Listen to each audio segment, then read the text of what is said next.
Sir yes press reporters எல்லாம் ஹால்ல wait பண்றாங்க. இது வந்துட்டேன். Okay sir. ஹரே ராம். போன வாரம் மட்டும் சென்னையில் நடந்த சாலை விபத்துக்கள் 32, விபத்துக்களில் உயிரிழந்தவர்களின் எண்ணிக்கை 12, திருடு போன சைக்கிள் 64, கார் 3, வீடு புகுந்து திருடுதல் 4, பிட் பாக்கெட் 94. மாசத்துல முதல் வாரம், அதனால கொஞ்சம் அதிகமாகவே நடந்திருக்கு. அடிதடி சம்பவம் 3, 3மே அரசியல் தொண்டர்களுக்குள்ள ஏற்பட்டது. கொலை குத்தம் 1. இத்தனை குத்தங்கள் நடந்திருந்தாலும் போன வாரத்தில் ஒரு ஆறுதலான செய்தி என்னன்னா வழிப்பறி எதுவுமே நடக்கல. இவ்வளவுதான். இனிமே நீங்க என்ன கேட்கணுமோ அதை கேட்கலாம். போன வாரம் வழிப்பறியே நடக்கலைங்கிறது வச்சு சென்னை நகரம் ஒரு பாதுகாப்பான இடம் ஆயிடுச்சுன்னு எடுத்துக்கலாமா? அப்படின்னா ராத்திரியில கூட ஜனங்க தைரியமா நடமாடலாமான்னு கேட்டேன். ஐ மீன் கையில பணத்தோட. அப்படி ஒரு நாள் வரணும். வரும். எங்க வரப்போகுது? போலீஸ் ஸ்டேஷன்ல பெண்களுக்கு பாதுகாப்பு இல்ல, தெருவுல நீங்க எங்க கொடுக்க போறீங்க? எந்த அர்த்தத்துல அப்படி சொல்றீங்க? போலீஸ் ஸ்டேஷன்ல பெண் கைதிகளை ரொம்ப கீழ்த்தரமா நடத்துறாங்களே, இது உங்க டிபார்ட்மெண்ட்க்கு அவமானமா இல்ல? எந்த ஸ்டேஷன்ல என்ன அக்கிரமம் நடந்திருக்குங்கிறது நீங்க தெரியப்படுத்தினால் தகுந்த ஆதாரத்தோட சம்பந்தப்பட்டவங்க மேல கண்டிப்பா நடவடிக்கை எடுப்போம். இதுல எந்த விதமான பாரபட்சமும் கிடையாது. தேங்க்யூ. இத பத்தி நான் அப்புறமா கம்ப்ளைண்ட் பண்றேன். அது இருக்கட்டும், போன வாரம் சனிக்கிழமை கொலை செய்யப்பட்ட துளசி கேஸ்லயாவது கொலகார சீக்கிரமா கிடைப்பானா, இல்ல இதுவும் மாச கணக்குல மர்மமாவே இருக்குமா? இது காவல்துறை அவமானப்படுத்துறதுக்காக கேட்ட கேள்வி மாதிரி இருக்கு. நோ சார், வர வர காவல்துறை மேல பொதுமக்களுக்கு நம்பிக்கை குறைஞ்சுக்கிட்டே வருது. பல சந்தர்ப்பங்கள்ல போலீஸ்காரங்களே குற்றவாளியா இருக்காங்க. அதனாலதான் கேக்குறேன். நீங்க சொல்ற மாதிரி ஆட்கள் டிபார்ட்மெண்ட்ல 1-2 இருக்கலாம். ஆனா நீங்க குறிப்பிட்டு சொல்ற இந்த துளசி கேஸை இன்வெஸ்டிகேட் பண்ற ஆபீசர் இன்ஸ்பெக்டர் வினோத் திறமையும் உற்சாகம் உள்ள இளைஞர். இவர் இந்த கேஸ்ல கூடி சீக்கிரமே குற்றவாளியை கண்டுபிடிச்சுதான் நான் நம்புறேன். இல்லையா வினோத்? Yes sir. நீங்க ஐ மீன் பத்திரிகையாளர்லாம் இவரை சப்போர்ட் பண்ணும். And that's all for the day. போயிட்டு வாங்க. ஹரே ராம்.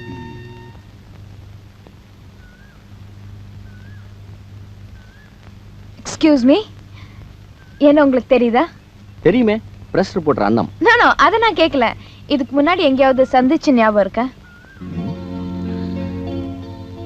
இல்ல, ஞாபகம் இல்ல. கிரைம் பிரான்ச் இன்ஸ்பெக்டருக்கு இவ்ளோ புவர் மெமரியா? நம்ம 2 பேரும் ஒரே காலேஜ்ல ஒரே வகுப்புல 3 வருஷம் ஒன்னா படிச்சிருக்கோம்.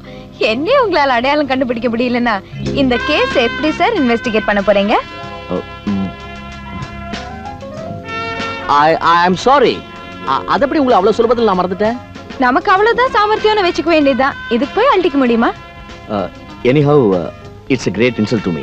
இந்த கொலகாரம் ரொம்ப புண்ணியம் பண்ணியிருக்கணும். இந்த கேஸ் உங்க கையில மாட்டியிருக்கு. Anyway, wish you all the best. உங்க வாழ்த்துக்கள் இல்லாமலேயே என்னால கொலகாரனை கண்டுபிடிக்க முடியும். Thank you very much.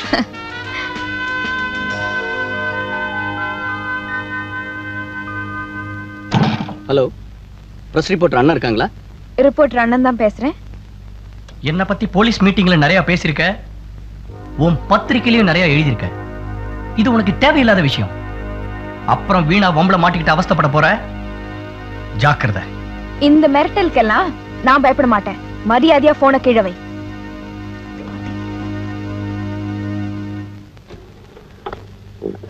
நான் பார்த்தப்பங்க அவன் காலில் ஷூ போட்டு வேகமா ஓடினாங்க. ஆளு சுமார் 5 அடி இருப்பாங்க. கலரு மானதான், பாக்குறதுக்கு பைத்தியகாரமா இருந்தாங்க.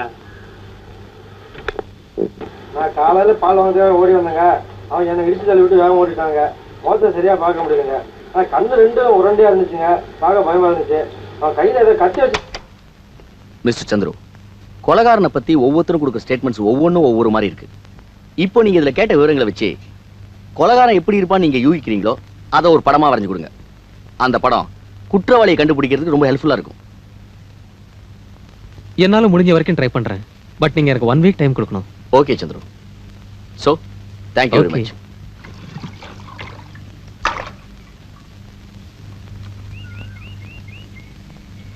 இப்படி வீட்டை கட்டி வெள்ளை அடிச்சு கொடுத்துருவோம். இதே வீட்டுல உள்ள வந்து உட்காரலாமான்னு கேளு. வீட்டை கட்டின தொழிலாளியாச்சேன்னு உட்கார சொல்ல மாட்டானுங்க. இது ட்ரெஸ்ஸிங் ரூமு, இது பூஜை ரூமு, அது டைனிங் ரூமு, இது அந்த ரூமு, இந்த ரூம்னு சொல்லி போக சொல்லிடுவானுங்க. அப்படி போலனா கூர்க்காகிட்ட சொல்லி ஜாவும் பானுங்க. இல்லன்னா நாய் அவுத்து விடுவானுங்க. நாய்க்கு நம்மள அடையாளம் தெரியாது. ஏன்னா வீடு கட்டினதுக்கு அப்புறம் குட்டியா வந்து பெருசானது. கட்டின வீட்டுக்குள்ள எப்படி வேணாலும் போலாம். அதுக்கு ஒரு வழி இருக்கு மேஸ்திரி. எப்படிடா? முகமூடி கொள்ளக்காரனா போனா அடிச்ச உயிர் மேல போயிரும், பாடி லிப்ட் இல்லாமலே கீழே போயிரும். கொத்தனாரு சித்தாளம் தான் முகமூடி கொள்ளைக்காரன்னு புடிச்சிட்டு போறதுக்கா? மேஸ்திரி கொஞ்சம் சுண்ணாம்பு கூட. என்கிட்ட இருக்கிறதே நிறைய, அதான் வாளி நிறைய இருக்கு, அள்ளிட்டு போ. ஐயே, நான் இந்த சுண்ணாம்பு கேக்கல, வெத்தலைக்கு போடுற சுண்ணாம்பு கேட்டேன். மேஸ்திரி நான் வேணா கூட்டிட்டு போய் வாங்கி கொடுக்கட்டுமா? டேய், அடிச்ச உயிர் மேல போயிரும், பாடி லிப்ட் இல்லாமலே கீழே போயிரும். இன்னொரு கோட்டாடுறா, அந்த பக்கம் திரும்பிடுறா. மேஸ்திரி கொஞ்சம் பாக்க கூட. அங்க சுண்ணாம்பு கேட்ட, இங்க பாக்கு கேக்குறியாக்கும். ஏன் மேஸ்திரி ஒரு சின்ன சந்தேகம். என்னடா? சில கட்டடம் கட்டி பாதிலே நிக்குதே, அது ஏன்? அது செத்து போன அப்பனுக்கு பண்ற வேலை. எப்படி? இடம் பெரிய வீட்டுக்கு, அதுக்கு மேல கட்டுற கட்டடம் சின்ன வீட்டுக்குன்னு எழுதிட்டு செத்து போயிட்டாருங்க. அதுக்கு பின்னால பிறந்த புள்ளைங்க இப்ப அடிச்சுக்குது. சந்தேகம் தீர்ந்தா? ஏய் போடா. கொஞ்சம் வெத்தலை கொடுங்களேன். ஏன் மேஸ்திரி இன்னொரு சந்தேகம். என்ன? சில கட்டடம் ஸ்ட்ராங்கா கட்டியே புயல் வந்தா விழுந்துருதே, அது ஏன்? அது கொத்தனாருக்கு சித்தாளுக்கும் கூலி கொடுக்காம கட்டின கட்டடம். அவங்க ஆவி புயலா மாறி அடிச்சு சாய்க்குது. ஏன்னா அவங்களுக்கு தான் தெரியும் எங்க அடிச்சா கட்டடம் எங்க இடியும்னு. இப்போ சந்தேகம் தீர்ந்ததா? தீர்ந்தது. போடா. ஏய் போ. இவன் குட்டிச்சாத்தானுக்கு பிறந்த பையன், அப்பப்ப குறுக்க வந்துகிட்டு தான் இருப்பான். நம்ம இடத்த மாத்திக்குவோம் வா. ஒருத்தங்கிட்ட வெத்தல, இன்னொருத்தங்கிட்ட பாக்குன்னு கேட்காம எல்லாத்தையும் என்கிட்டயே கேளு, நானே கொடுத்துறேன். நான் வெத்தலை போட ஆரம்பிச்சதே உனக்காகத்தான். என்னுடைய உடல் பொருள் ஆவி அத்தனையும் தர்றேன். இப்ப வெத்தலை தர்றேன், வாங்கிக்க. நீ மட்டும் சம்மதிச்சீன்னா கும்பகோணத்துல ஒரு வெத்தலை கொடிக்கா, சாலக்குடியில் ஒரு பாக்கு தோப்பு, போரூர்ல ஒரு சுண்ணாம்பு காலவா, மொத்தத்துல ஒரு வெத்தலை சாம்ராஜ்யத்தை ஏற்படுத்தி அதுல உன்னை வெத்தலை ராணி ஆக்கிடுற. யாருக்காக வெத்தலை, யாருக்காக? ஆமா, உனக்கு எந்த ஊரு, எதுக்காக நீ சித்தாள் வேலைக்கு வந்த, உன் வாழ்க்கை வரலாறு தான் என்ன? ஏன் எழுதி வித்துற போறீங்களா? ஆமா, நீங்க வெள்ளையம்மா, நாங்க வீரபாண்டிய கட்டபொம்மன். வாழ்க்கை வரலாறு எழுதி புஸ்தகம் போட்டு வித்துட்டா பல கோடி ரூபாய் கலெக்ஷன் ஆகிடும். சாந்து கூட தூக்கிட்டு கீழே மேல ஏறி இறங்குறியே, ஒரு வாழ்க்கை கொடுக்கலாமேன்னு தான். மேஸ்திரி ஒரு கோட்டை அடிச்சிட்டேன். இன்னொரு கோட்டை அடிக்க முடியலையாக்கும். மேஸ்திரி என்னடா? ஒண்ணுக்கு போறேன். இந்த பாரு, பொய் சொல்லாத. பீடி கீடி குடிக்கிறனா இங்கேயே குடி. அதுக்கு போற இதுக்கு போறேன்னு கீழே போய் சிலுமிசம் பண்ண, அடிச்சன்னா உயிர் மேல போயிரும், பாடி லிப்ட் இல்லாமல கீழே போயிரும். என்னம்மா மேஸ்திரி சிரிக்க சிரிக்க பேசிக்கிட்டு இருந்தாரு? அதெல்லாம் ஒண்ணு இல்லையா. நான் வெள்ளை அடிக்கும் பாத்துக்கிட்டு தான் இருந்தேன். அவர் என்ன சொல்லுவாருன்னு எனக்குல தெரியும். என்ன சொல்வாரு? கும்பகோணத்துல வெத்தலை கொடிக்க இருக்குன்னு சொன்னாரா? ஆமா. சாலக்குடியில பாக்கு தோட்டம் இருக்குன்னு சொன்னாரா? ஆமா. போர் ஊர்ல சுண்ணாம்பு கால்வா இருக்குன்னு சொன்னாரா? ஆமா. உன்னை வெத்தலை ராணி ஆக்கிறேன்னு சொன்னாரா? ஆமையா. இப்படித்தான் 4 சித்தால ஏமாத்த வேண்டியது, இடத்த மாத்த வேண்டியது. கொஞ்சம் அசந்த உன்னையவே வெத்தலை ஆக்கு போட்டுருவான். ஏமா உனக்கு என்ன மாதிரி ஒரு அழகான ஆம்பளை கிடைக்கல? நானாவது SSLC படிச்சிருக்கேன், அவன் ஒண்ணுமே படிக்கல. அவனை நம்பி போகாத, கவுத்துருவான். நீ மேல வாடா, முதல்ல வாயா வா. ஏன்டா இவ்வளவு நேரம்? நேராகலையே, போனே வந்தேன். அந்த சித்தாள் கிட்ட என்ன பேசிட்டு இருந்த? அது ஒண்ணு இல்ல மேஸ்திரி, உங்களை பத்தி கேட்டுச்சு, ஓஹோன்னு 4 வார்த்தை சொன்னேன். ஓஹோ நான் சொன்னேன். நான் யார கவுத்தேன்? கவுத்தது நீ பாத்தியா?